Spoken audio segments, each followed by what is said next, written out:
number one question. Is the AI system that you're utilizing training on our data?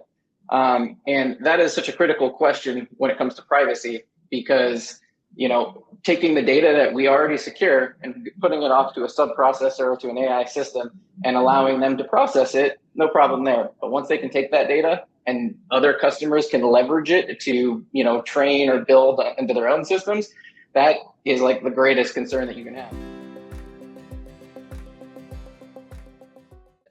Why is data privacy becoming such a critical issue as AI tools gain traction in the private markets? And how is this different from other historical technology shifts that we've seen? Yeah, I think I'll tackle the second part first. I think there were a lot of people who missed the boat on mobile, maybe were a little slow on cloud.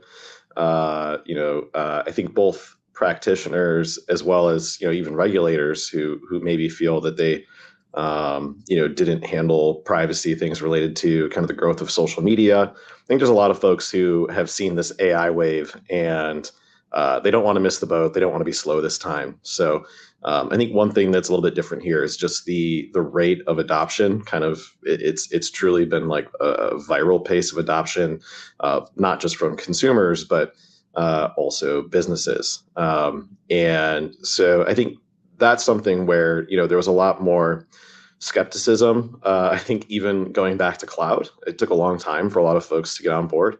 And it's interesting. AI seemingly had a lot of that skepticism at the beginning, but now it almost seems like for a lot of businesses, it's become sort of an imperative.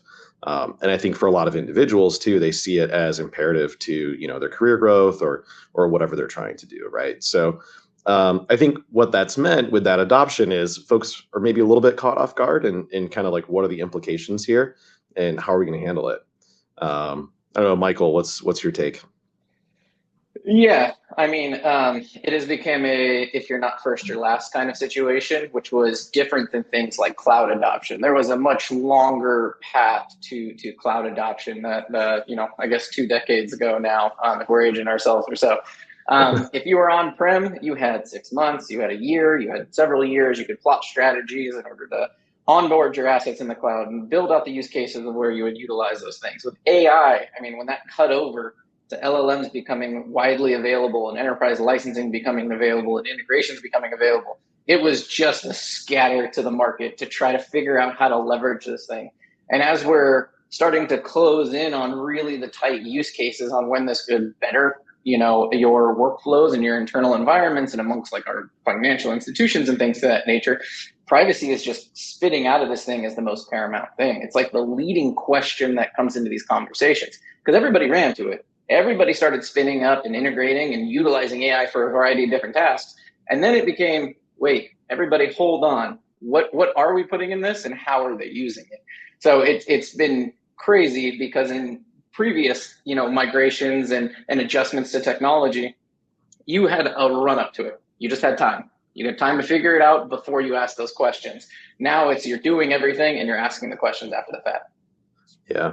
I think the other thing there too is there's just a lot of new architectures to grapple with, and there's new protocols and standards, things like MCP, which are just very new, but already seeing.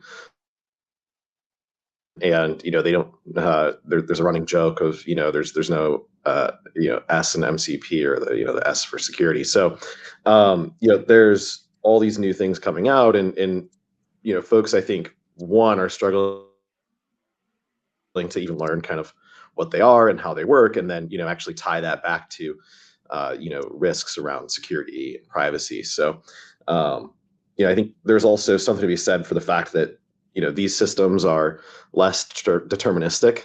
And so where you have, more deterministic systems, right? 2 + 2 = 4. It's a little bit more straightforward when you're thinking about guardrails, right? And how to instrument and observe those things. With less deterministic systems, right? With LLMs, I think there's the need to kind of rethink the types of solutions we're applying. A lot of things that maybe we did before won't always work, and the new solutions aren't quite there yet we're seeing these types of systems roll out anyway. And so, yeah, I think this is pretty unique.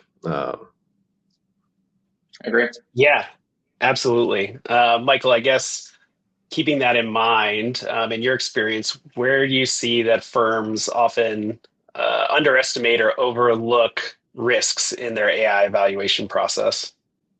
Well, I think one of the constant struggles is kind of separating the concept of security and privacy when it comes to AI. A lot of the times we're seeing these conversations blend. And when you look at things like pure security, confidentiality, integrity, and availability, those questions are largely interacted or answered with the technology that's used to integrate them, right? Keeping things confidential, maintaining its integrity within your own environments and things like that, and availability. Simple questions to answer. Even with any of your AI providers, right? You encrypted communications to the AI vendor, encrypted inputs and outputs, all of that kind of stuff. But then it comes to privacy. And this is where it shakes up our market and where our customers are asking the deepest questions or not asking them at all when they should. And that's things like model training, right? Number one question is the AI system that you're utilizing training on our data?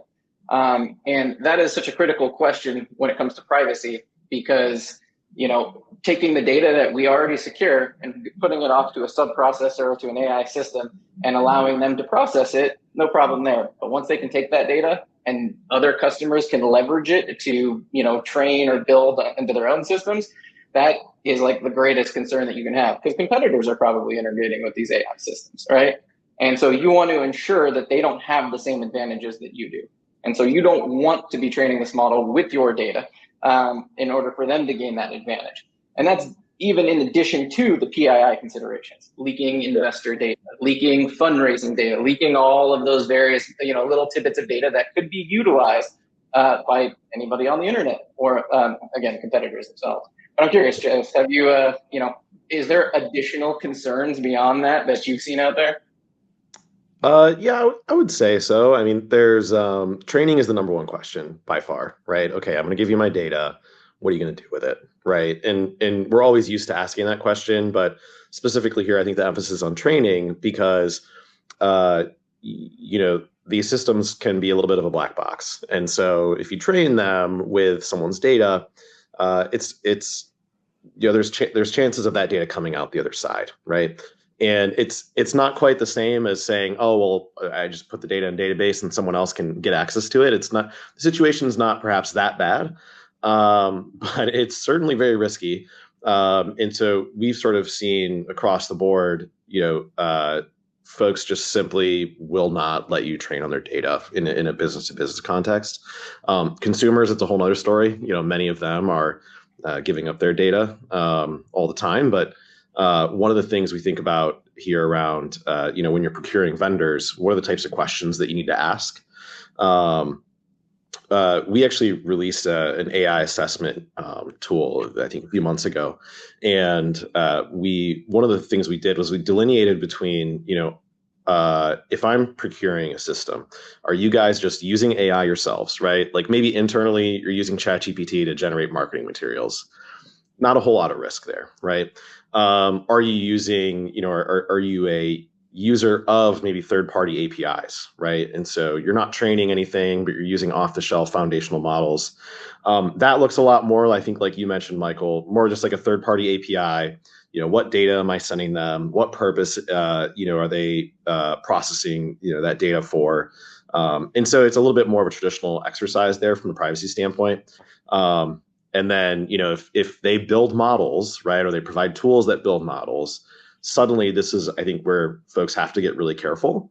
And it's not just the foundational model builders you have to worry about, right? There's a lot of folks who are taking, a foundational model and then doing some fine tuning or training and things on top of that. And so that's where we kind of encourage the most inspection, is in those types of situations. And yeah. Sorry, go ahead. And interesting. No, you touched on a point like the data storage in a database or something to that nature. One thing that we also see has to do with data retention on the AI systems themselves, whether it's third party or hosted on your same systems, of those storings of the inputs and outputs. Beyond just model training, the capability for the AI system to, at some point in time in the future, train on that data again. So we do get a lot of hits on if data is being retained with those third-party vendors. And I'm curious if you guys are seeing the same thing. In addition, are you getting any concerns around your organization storing the inputs and outputs outside of the AI providers? Yeah, interesting. No, we haven't. I don't think we've seen a lot of concern there. I mean, we kind of fall back on, all the other things that we do from a security compliance perspective. So I don't think that really has changed the situation there in terms of what's happening outside of the models or outside of the AI system. One of the things that we also invested in was going through ISO 42001. So I think we were one of the first or earlier organizations to actually go through that and achieve certification. I'm personally a big fan. I think some people are kind of waiting to see if it's something that they should invest in. But, from my perspective, it's a great foundation to be able to respond to anything that's coming out, right? Like the regulations are still a little bit up in the air. There's some stuff that's already out there. Some things are coming, some things like we just don't know, but we know there's definitely appetite for regulation. And with the space changing so quickly, I think it's better to be able to respond from a position of preparedness rather than kind of wait and see. So that was the decision we made. I think that's also helped a lot, right? So when you think about the AI system and what we're doing, ISO 42001 is an AI management system. And so it's really showing that we're investing in being a lot more thoughtful about how we're taking care of these systems. Like I am actually a control owner because I am the product manager or one of the product managers, say, for our AI team. So I own a bunch of controls around this, and we actually have to go through and make sure that we're doing the right things. I think organizations who, like you said, are retaining this data and show some appetite for maybe later training, it's really concerning if they're not doing anything like that, in my opinion. So yeah, we've seen the retention piece as well. Again, I think there's standard privacy practices to apply there. But yeah, it's interesting. We've had people ask us kind of that question of, is it on your roadmap to train models? We don't do that today. But yeah, we get that question pretty frequently. So I think there's a lot of folks who have that same concern.